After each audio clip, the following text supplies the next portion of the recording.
श्री शिवाय नमस्तुभ्यम।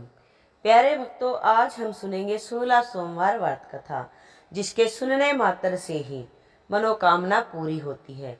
गौरी शंकर मनचाहा वर देते हैं। अगर कुंवारी लड़कियां इस व्रत को संकल्प करके विवाह के लिए करती हैं तो उसको जल्दी ही सुयोग्य वर प्राप्त होता है और निसंतान को अच्छी संतान की प्राप्ति होती है। तो 16 सोमवार व्रत कर महादेव से मनचाहा वर पाने के लिए इस कथा को अवश्य सुने। आइए सुन लेते हैं सोमवार व्रत कथा। एक साहूकार था जिसके घर में किसी प्रकार की कमी नहीं थी। उसको एक ही दुख था, उसके कोई पुत्र नहीं था। वह इसी चिंता में रात दिन रहता और पुत्र की कामना के लिए प्रति सोमवार शिव जी का व्रत और पूजन करता।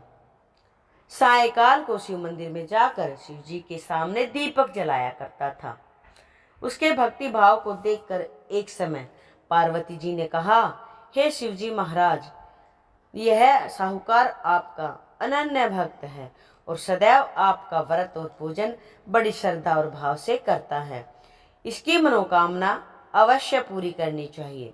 शिव जी ने कहा, पार्वती, यह संसार कर्म क्षेत्र है। जैसे किसान खेत में बीज बोता है वैसा ही फल काटता है, उसी तरह से इस संसार में जैसा करते हैं वैसा ही फल मिलता है। पार्वती जी ने अत्यंत आग्रह से कहा कि महाराज, जब यह आपका भक्त है और यदि इसको किसी प्रकार का कोई कष्ट है, कोई दुख है, तो उसको अवश्य ही आपको दूर करना चाहिए, क्योंकि आप अपने भक्तों पर सदा दयालु हैं। आप अपने भक्तों की मनोकामना पूरी करते हैं, उनके दुख दूर करते हैं। यदि आप ऐसा न करेंगे तो मनुष्य क्यों आपकी सेवा और व्रत करेंगे। पार्वती जी का ऐसा आग्रह देख शिव जी महाराज कहने लगे, हे पार्वती, इसके कोई पुत्र नहीं है। इसी चिंता से यह बहुत दुखी रहता है। इसके भाग्य में पुत्र न होने पर भी मैं इसको पुत्र प्राप्ति का वर देता हूँ, परंतु वह केवल 12 वर्ष तक ही जीवित रहेगा। इसके बाद वह मृत्यु को प्राप्त हो जाएगा। इससे अधिक मैं और कुछ नहीं कर सकता। यह सब बातें वह साहूकार सुन रहा था। इससे उसको न तो कुछ प्रसन्नता हुई और न ही कुछ कष्ट हुआ। वह पहले के जैसा ही शिवजी महाराज का व्रत और पूजन करता रहा।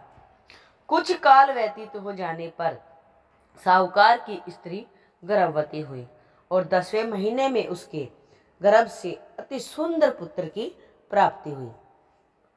साहूकार के घर बहुत खुशी मनाई गई, परंतु साहूकार ने उसकी केवल 12 वर्ष की आयु जानकर कोई अधिक खुशी प्रकट नहीं की और ना ही किसी को भेद बतलाया। जब वह बालक 11 वर्ष का हो गया तब उस बालक की माता ने उसके पिता से उसके विवाह के लिए कहा, परंतु साहूकार कहने लगा, अभी मैं इसका विवाह नहीं करूंगा और काशी जी पढ़ने के लिए भेजूंगा।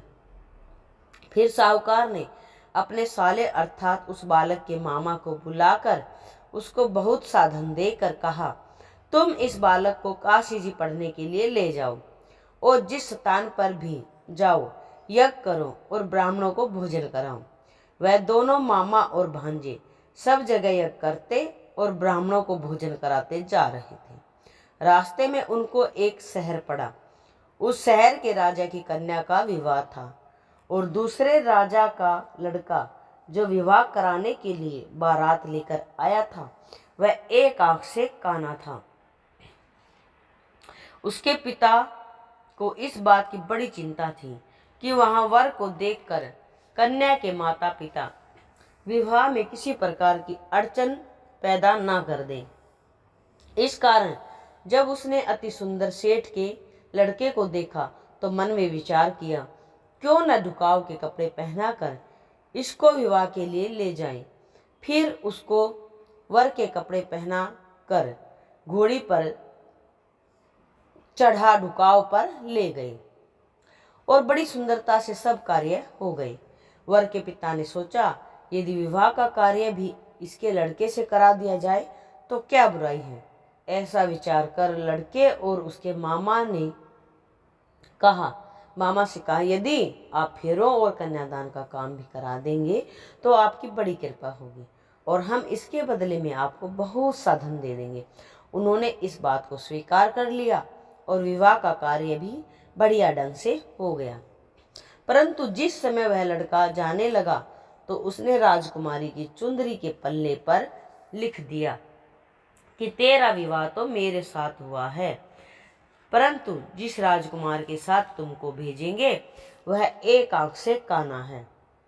मैं तो काशी जी पढ़ने जा रहा हूँ। उस राजकुमारी ने जब चुंदरी पर ऐसा लिखा हुआ पाया तो उसने राजकुमार के साथ जाने से इनकार कर दिया और कहा कि यह मेरा पति नहीं है, मेरा विवाह इसके साथ नहीं हुआ है, वह तो काशी जी में पढ़ने गया है।